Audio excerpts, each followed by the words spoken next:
It's not just our evolutionary code that prompts us to behave in one way or another. Society also teaches us how to act in any given situation. Therefore, we might learn about how we should react after a breakup in the same way as we learn many things in life, by observing others.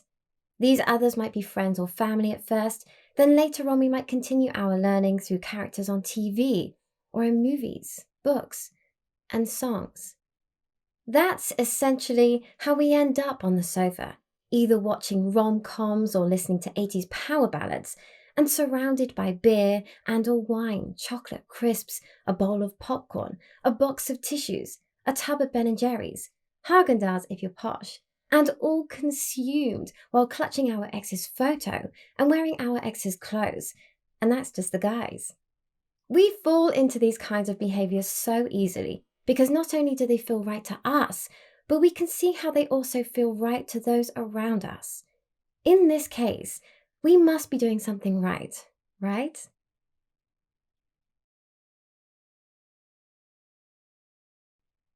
You see, these exact feelings you have right now really are, more or less, universal. It's no surprise then if your friends and family ended up acting on them in the same way that you are. And as for the mass media, the kind of offerings we're talking about here, such as romantic movies and dramas of any type, often reflect reality, which makes their characters more relatable and perpetuate it. That is, they show life as it is, while at the same time showing us, even if only subconsciously, how to live our lives. In this respect, studies show that when people are experiencing the emotional distress of a breakup, they do indeed choose to listen to sad music. More specifically, they choose music that matches and intensifies the emotions they're feeling at the time. People also choose books which fit their mood, and these can have an impact on them for hours or even days after they've finished each and every reading session. The same can be said for TV and movies. In fact, when scientists want to quickly induce either positive or negative mood states, they found that movies are among the most potent methods of doing so. Yet there we are, indulging in our negative emotions and to the point where we're held up at home and wallowing in them. So what reason, then, could society possibly give to us for putting ourselves through much more pain than we ever needed to?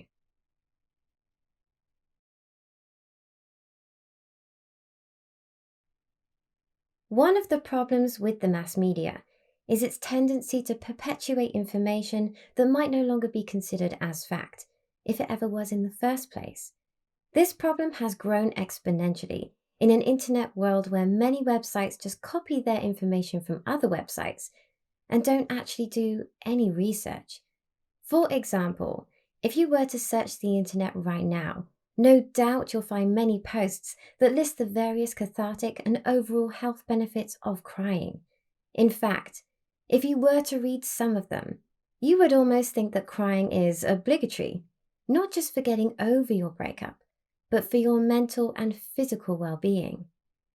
Much of this information is based on the 1950s and 60s work of Freud, Heilbronn, and Sadoff, who saw tears as an overflow of emotions that have reached a critical level, and their release as a way for the body to drain off tension and other kinds of emotional energy which could otherwise lead to mental issues.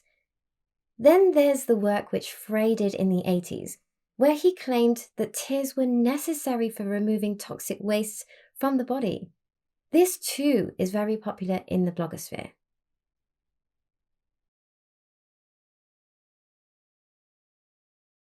Today's researchers are not only unable to verify Frey's particular findings, but they can find virtually no evidence to support the claim that crying in itself has any health benefits at all, and have often found the exact opposite. Not only that, but researchers have also come to the conclusion that catharsis is unlikely to be achieved through any kind of emotional venting, including crying. Unfortunately, they have further found that this widespread belief in the cathartic properties of crying still influences its usage. For example, in one study when participants were asked why they continue crying in sad situations, They said they did so primarily for the anticipated relief or personal benefit. This isn't to say that nobody ever feels better after crying, nor that crying doesn't have any function whatsoever, which is just as well, since according to one study carried out in the early 2000s, over 70% of clinical practitioners were actively encouraging their clients to cry. But those functions of crying, such as mood improvement, self-soothing, and signaling to others that we need their help and support, may only occur after you've made yourself feel sadder than you would have done otherwise.